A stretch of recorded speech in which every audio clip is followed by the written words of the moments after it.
Welcome to this explainer. So, picture this. You're sitting at your desk, surrounded by a mountain of books. Your notes are literally scattered everywhere, and you've got this look of pure, agonizing frustration on your face. You're enveloped in this dimly lit, stressful room. Well, if you are learning English, or really any new language, you've probably felt this exact heavy anxiety. You're right in the middle of a sentence, everything is going fine, and then bam, the perfect word just completely vanishes. Today, we're exploring a phenomenon known as the blank mind trap, finding your flow in English. Okay, let's dive into this because honestly, who hasn't been there? You actually know the word, you've studied it a dozen times, but right when you need it, your mind is just a total void.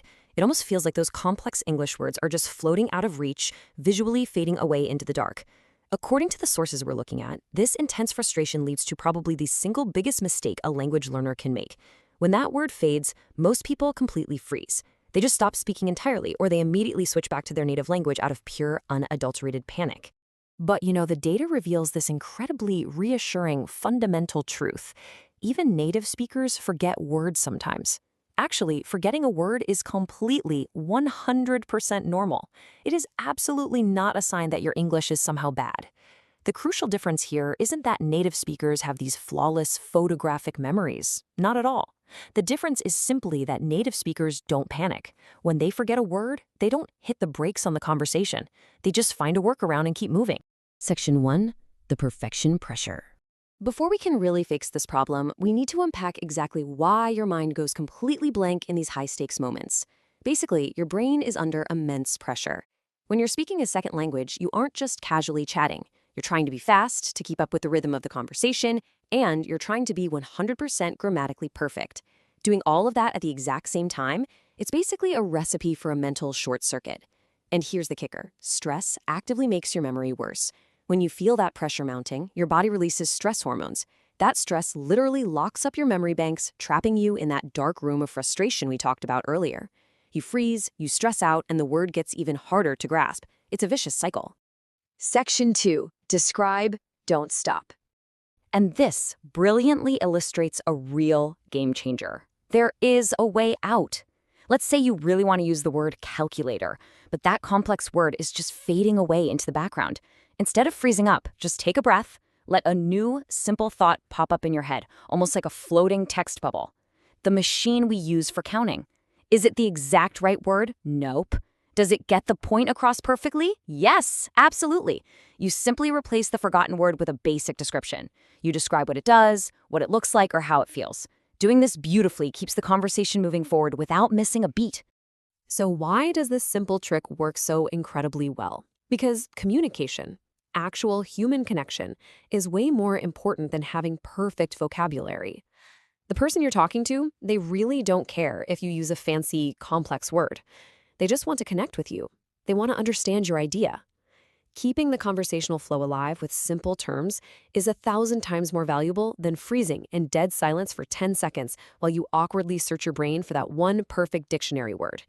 We all kind of love the idea of having this massive, big vocabulary, right? Like a giant stack of complex dictionary words safely stored in our heads. But there's actually a stark contrast between that and what we call usable vocabulary.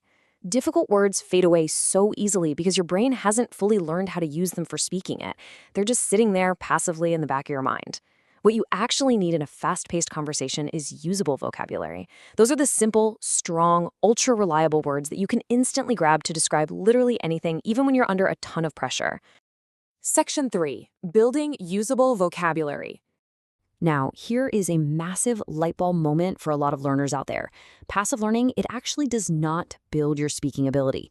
If you keep forgetting words, listen to me. It is not a failure. It does not mean you're bad at this. It just means the vocabulary was only absorbed passively. Maybe you read it in a textbook or heard it while watching a show, but you haven't brought it out into the real world yet. You haven't made it active. So, the crucial point is, how do we transform that passive knowledge into usable everyday tools? Well, the sources give us these exact, actionable steps for something called active repetition. Step 1, say the word out loud. You've got to get your mouth used to the physical feeling of actually saying it. Step 2, use it in a sentence right away to give that word some real context. And step 3, repeat it in real-life situations. You don't just memorize long lists, you actively practice speaking them. That is exactly how you take a word that's floating away in the dark and firmly anchor it into your active, usable vocabulary. I really want to completely shatter this illusion of perfection right now. Forgetting a word is not a failure. It is quite literally part of the learning process. When your mind goes completely blank and you have to pause and describe a word using simpler terms, that is the literal, physical process of your brain getting stronger. And hey, remember what we said earlier about stress? Staying calm, taking a deep breath, and just accepting that this is all part of the journey actually relaxes your brain. And a relaxed, confident brain is going to remember things so much better than a stressed out one. Section 4. Flow over perfection. We really need to completely redefine what it means to be fluent. Fluency is all about the flow. It's not about being perfect. Being fluent doesn't mean you never make a mistake, and it certainly doesn't mean you never forget a word. True confidence is built through action, through the brave act of continuing to speak even when things get a little messy. Think about it like stepping out of that dark, frustrating room and into a warm, bright light. Every single time you forget a word but you push through and describe it instead of giving up, you are actively becoming a more fluent speaker. So, I have a bit of a provocative thought to leave you with today. The very next time you're speaking English and that perfect, exact word suddenly starts fading away into the dark, what are you going to do? Will you let a forgotten word stop you in your tracks, or will you find another way to keep the flow alive? I really challenge you to embrace this describe it strategy. Leave all that language anxiety behind, step into the light, and just keep the conversation going. Thank you so much for joining me for this explainer, and I'll catch you in the next one.